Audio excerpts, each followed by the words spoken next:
Well, it's that time of year again. The time where I take a minute to reflect back and tell you all how this past year's worth of videos were received by the people discussed within them. If you're new to my channel, you might not know about this little tradition, but depending on what got you watching, you might be interested to hear some of these stories. And as an added bonus, if the total reactions from everyone were more negative than positive, you'll be able to vote in the punishment poll that'll determine something bad I'll have to do as a result. So let's start off strong with probably the biggest project of the year. The Tally Hall documentary. Honestly, this was a big undertaking, but I never expected it to get this big. I know there's now a trend of YouTubers making their videos as long as possible, but in this case I'd gone in thinking it would be a 10 to 20 minute brief history. But it basically just became a movie, which I guess means my 20K milestone promise to make a feature-length film has been fulfilled. Honestly, I'm glad it turned into a 3-hour monster, since it made a bigger splash than it probably would have otherwise. The creator of the Tally Hall fan wiki known as Cos Baldwin even stated in a comment that 4 of the 5 Tally Hall band members have seen it. I can't say which of them for sure, except for one. Andrew Horowitz posted a TikTok of himself watching the last minute of the documentary and tweeted saying he enjoyed it, which frankly blew me away.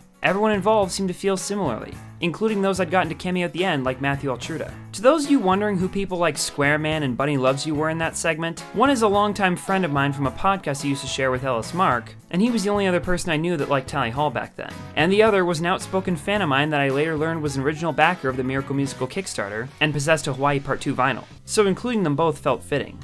As for Rusty Cage, he's the creator of the Knife Game song, and being the only other independent internet-famous musician I knew, I thought it would be a nice touch to get him involved. His cameo was actually a last-second addition, and he was the only one who didn't know about Tally Hall beforehand. From what I can tell, everyone who made an appearance liked the video, including some of my other friends, but we'll get to them later. As for Cos himself, I worked with him a lot throughout the process of making the video, and he enjoyed it as well, even suggesting the title to be The Ultimate Tally Hall Documentary. He was kind enough to promote it on hiddeninthesand.com and host a Q&A with a live chat that I appeared in just after the video's premiere. I interacted a lot with the band's fans during this, and the Tally Hall subreddit was especially vocal about the fact that they enjoyed it, which I'm really happy for since I thought discussing the controversies could anger people. Thankfully, this didn't really happen. It did make the production of the video awkward, but I'm glad I didn't cut anything out and miss the chance to be able to say the video covered the complete history. A lot of people did wonder about the specific frame from the video with the binary text, and what exactly all the stranger references meant. So let's just say sometimes to solve a puzzle you need to have all the pieces, and you'll have to wait patiently for the next one. Take from that what you will. And it's strange how in watching the documentary, a lot of people recognized my channel from the Brody Quest parody I'd posted, which references its original creator Neil Cicierega. It's odd how much of an overlap there is between the two fandoms, and believe me, I've made a note of that. But moving on to the second biggest documentary of 2021, we have Miss Breezy. I will say, of all the videos to take off to this extent, I'm glad it was this one. The Tally Hall documentary took a lot more effort, but the story of Bree's channel and her personal goal to get to 1 million subscribers was something that really resonated with me. And I'd hoped that telling her story in video form would help more people understand that plight and maybe even help her get closer to achieving it. And amazingly, that's exactly what happened. Bree's channel went up around 15,000 subscribers after being stagnant for some time. I'm not sure exactly how much of that was from the documentary, but either way, she's now within 50K of the 1 million mark. And I'm hoping she can get pushed to the finish with a little luck from the algorithm once she goes active again. Fingers crossed. Oh, yeah, there it is. Saw that one coming. Oh, god damn it. In terms of her thoughts in the video, she was actually involved to a greater extent than I let on. I showed a small clip of a Discord call between us, but in actuality I did a full interview to fill in the blanks for the video. I doubt I'll release it though, since it was more intended as a way to easily keep track of information without having to scribble notes down. She knew the video was coming and was very happy with the end result. This was also the case for my next documentary on BAM Lounge, the group channel consisting of Big Mac Nation, Aviator Gaming, Bertgasm, and MLG Hunt, or Tyson, Zach, Bert, and Steve, all of which were actually close to Bree and had intertwined online careers. So if you're wondering why they come up in each other's videos and why both documentaries are similarly styled, that's the reason. In making the video, I also became acquainted with Tyson Letter, the owner of the Big Mac Nation channel and the man at the reins of the BAM Lounge account. He provided me with a lot of information and was gracious enough to tweet out the documentary and even share it on the BAM channel. And somehow he found a joke trailer I posted on my secondary channel with 80 views. No idea how that happened. I wasn't even talking to him back then. When the documentary came out, he quite liked it, as did 2 of its other members, Zach and Bert. Although Steve has remained silent on both it and the Steven Septic's Lost Videos video of mine that even featured a cameo from Tyson. In it, I talk about his backlog of deleted content and specifically emphasize a random upload I remember enjoying nearly a decade ago, known as Ladder Farts. If I'm honest, the only reason I made that particular video was to try to tease out a copy from whoever may possess it. Unfortunately, that didn't happen, and even Steve's most dedicated archiver, who's been the main source of his recovered content, told me directly he didn't have it. So for the time being, Ladder Farts is still lost. And I'm probably the only one who cares. But the same cannot be said for another piece of content I discussed in JonTron's Lost videos. As I teased at towards the end of it, I reposted the Tales of Super John series from John's early years that people have been seeking out for quite some time. Since then, a lot of people asked me how I got them, but I've always avoided answering because I think it's a story best told within another video. But in case anyone is curious, I haven't heard anything from John himself since reposting them, and I still have no reason to believe he would be upset at me for doing so. I don't care. But in contrast, there are my videos discussing Joseph A276. As you may know, Joseph, or The Beast as many know him, is an infamous figure whose content inspired an entourage of commentaries, reaction videos, and comedy streams. He'd always been a figure I'd wanted to discuss, and back in May of 2020 I finally got the chance when I created my documentary, which got enough attention to spur discussion of Joseph and caused several new pieces of information to come to light that I would go on to discuss in a follow-up video. Most of the information in it came from the main troll who'd been the perpetrator of many noteworthy events in Joseph's history, known by his Kiwi handle, Parquet, which was a reference to Chris Chan's mispronunciation of the word parkour during an old video he filmed. I'm gonna do a parquet from this point all the way down. But to Joseph, Parquet was known by a number of aliases, including Jack Silence, who he mentions in his last rant-based video just before going inactive. Jack Silence, shoutouts to you, man. You're one of the best Facebook buddies I have right now. It was on that same day that Joseph created a scripted video for the announcement of his Facebook group known as the Ballin' Elite Extraction Force, and I was later told that both the name and the script were Parquet's doing. And following Joseph's departure from the internet, Parquet himself changed the group name to SWAG. In the sequel video, I covered Parquet's involvement with the Joseph story from his perspective, and while at the time he stated he had no idea whether or not Joseph had ever watched the documentary, he's since said that Joseph blocked him immediately following the sequel, so it's possible he watched one or both and realized Parquet's actions. He'd been blocked before, so this would hardly be a hindrance in talking to him, but he's also long since stopped any trolling plans. And in fact, he was only reaching out to Joseph that day to congratulate him for moving on with his life. Both Parquet and others who lent information for the Joseph videos seemed satisfied with the result. And as for Joseph, had he watched them, it wouldn't be the first time he saw content made about him. He was aware of the Drunken Peasant streams, but Parquet told me that Joseph was in fact a fan of Joseph Buckley until watching a video that addressed him directly, leading to him unsubscribing and claiming not to understand Buckley's reasoning behind it. Moving on though, the next is James Rolfe in Cinemasquarer, who I've been critical of to say the least. I'm not one to be negative, but seeing James's content change over time and a large portion of his fanbase lash out at him for it made for an interesting topic, especially when he started directly addressing this subset of his viewers. There's some people who are trying to be counterproductive to the whole thing by saying they don't like Screenwave, or they don't like them being involved in the videos, or whatever it is. Do these people not want me to have any help?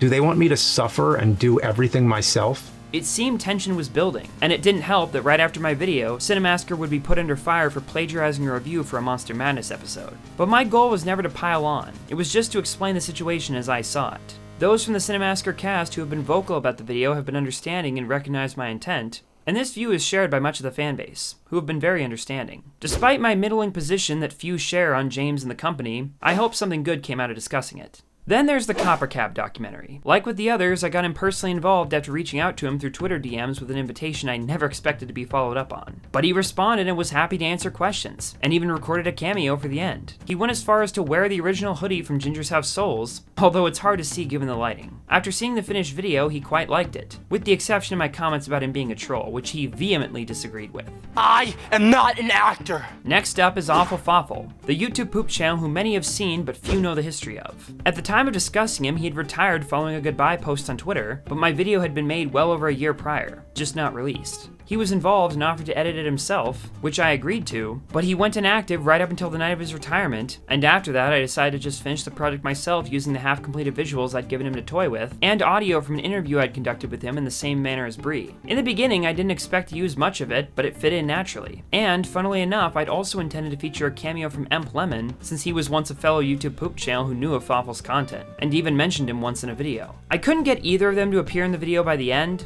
and I figured Fawful's story was over, so the time to release the documentary had come. You can imagine my surprise when just 2 months later he returned with the long-anticipated Deliver Us sequel and reposted his other content. This had been the original plan he'd confided in me during the making of the documentary, but whether or not the early retirement was all just part of that plan to make the sequel a surprise, or if he'd meant to leave and just changed his mind, I can't say. But his video lived up to the hype, and I'm glad to have seen him finish something he clearly cared so much about, and have the closure he needed to move on. I wish him all the best and look forward to seeing his future work, whatever it ends up being. As for the documentary, I don't know what he thinks of it or if releasing it when I did had any effect on the situation, but I guess he'd at least like the script enough to offer his services in adapting it to video form. Then there's the Patreon video. Several years ago, I had a video request here on my Patreon and got 2 takers before removing it. And the first of which was from one of my most active viewers known as Foss, who requested I review the book I Heart Whales. I ordered it from Amazon immediately, but it would be well over 2 years before I would get around to actually reviewing it. When I did, I tried my best to make it reminiscent of my old content to give him what he'd expected from me when he made the request. I did my best and got several friends to cameo, including Dane from Movie Unleashers, Harry Gold, and Ellis Mark, who was very confused when I uploaded a joke video on my second channel reading off his video titles. Combine that with the lines I made him read for the review, I'm pretty sure he thinks I'm insane at this point. George, what the fuck? Is that a dead cat? As for Foss, he quite liked the review and left a statement specifically for this video. I should probably give a better statement for the upcoming 2021 recap. Absolutely flawless. Perfect. Excellent work, as always, Jargon. I am quite pleased, as is Henry. And as a small bonus and thank you for your tireless efforts, a 1-pound box of packing peanuts has been sent to you. Take from that what you will. Then on a slightly disconnected note, there's also Turkey Tom, who I took video requests from when I wrote a couple scripts, one on Isabella Janke, one on Ray William Johnson, and helped research his PewDiePie documentary. I thanked him for the business during my recent Unappreciated Creators video, but we haven't talked in a while, so I don't know his thoughts on that. Although after writing his video about Ray William Johnson's habit of striking people who discuss him, I helped a documentary creator known as June the King research the same subject for his own upcoming video, one which fittingly or ironically got struck by Ray in the very same manner. Another project I had a hand in making this year that didn't end up on my own channel was Dylan the Hacker's last video, known as the Josh Peck Method of Acting. As I explained in my Dylan the Hacker documentary, this was originally a collaborative project I was cameoing in for Dylan's channel in mid-2019. But after his passing in July of that year, I decided to team up with his friends and finish the project for him. I got his friend Tyler, Cole, Dane, and the right opinion to voice the script that Dylan had divided up into 5 separate colors of text. I took the audio everyone recorded and created visuals as best I could with the info I had, then handed it over to Tyler to post on his own channel while I tried to advertise it with my documentary. Everyone involved really liked both videos from what I could tell, and Tyler in particular was especially happy with the end result. And in case anyone is wondering, I did in fact try to reach out to Josh Peck himself to see if I could get a cameo for the project. A stretch, I know, but I at least wanted to give it a try. In terms of projects done for other channels, the last few in 2021 were for Movie Unleashers. Its creator named Dane has been in a lot of my content, and the documentary about him from 2020 remains my second most popular upload. So if you're subscribed to me, you've probably seen him around. And a couple months back, I posted a Pixar tier list video that was originally intended for Dane's channel to go along with the DreamWorks tier list we'd already done. But Dane wanted to toss the footage because he's too critical of his own commentary abilities. So I made an attempt to edit it myself to prove it could be funny. And while it flopped harder than almost anything I've ever released, I at least proved my point because Dane ended up liking it. He originally felt the same about the Ultimate YouTuber tier list we'd done, but had his opinion swayed when that one was finished as well. And as payback for making me edit the video, Dane had to post a Brody Quest parody known as Dane Quest on his channel that I had made. Which, now that I think about it, was just more work on my part, but nah, screw it. Throughout the last year, he'd also cameoed in several projects like the Tally Hall documentary, the Patreon video, the Josh Peck Method of Acting, and was mentioned in the Unappreciated Creators video. He seemed to be pleased with all of them. I even took a trip up to his house a while back, so expect some content from that soon. As for the rest of the people from the Unappreciated Creators video, they all seemed happy with having been mentioned, including Sins and Harry, who had both lent their artistic skills to the Tally Hall documentary. Like Dane, Harry had cameoed in both it and the Patreon video, and appreciated being included. And that pretty much covers everything for this year. Although there are a few things I skipped from 2020 that I'll mention now for the few of you who would remember the obscure events from way back then. The first of them is Cheeseman, who is a creator I've run into several times for a variety of reasons. I don't know why I bring him up all the time. I don't know, I guess he just interests me or something? I don't know. Well, why is Cheeseman here? Oh yeah, Cheeseman! Okay. Cheeseman! After mentioning his disappearance from YouTube in a video, he messaged me on Twitter showing the new channel he'd moved to in the time since, and he appears to have been doing well, even going viral a few times. The next is my old friend Alex, who I talked about several times in videos, all without knowing what he thought of them. But recently he reached out and expressed that he enjoyed it, though he probably never imagined a dumb video about Leafy he helped film in 2016 would be recirculated to a larger audience 5 years later. And then finally, there's Filthy Frank 2. I'm sure all of you remember when this guy popped up and had his videos go viral out of nowhere, but what you probably didn't know is that I was planning to discuss him and even arranged to film a video that he would cameo in. Sounds a bit familiar, but unlike the other projects, this one never panned out, and apparently he deleted his Twitter, so unfortunately I can't reach him again. It's hardly even worth mentioning, but neither is anything else in a video like this. Not on its own, at least. but that's why I make these, just to bring up some of the minor things that build up over the year. But I hope you found some of these tidbits interesting, if you care about any of the subjects I've discussed and want to know what became of them afterwards. Now this is usually the time I'd unveil the punishment poll, but without even keeping track, I can already tell I didn't lose this time. Huh, imagine that. Guess that means I don't have to do anything. Wait, I don't think I did last year's punishment. Wait, what was it again? Oh no.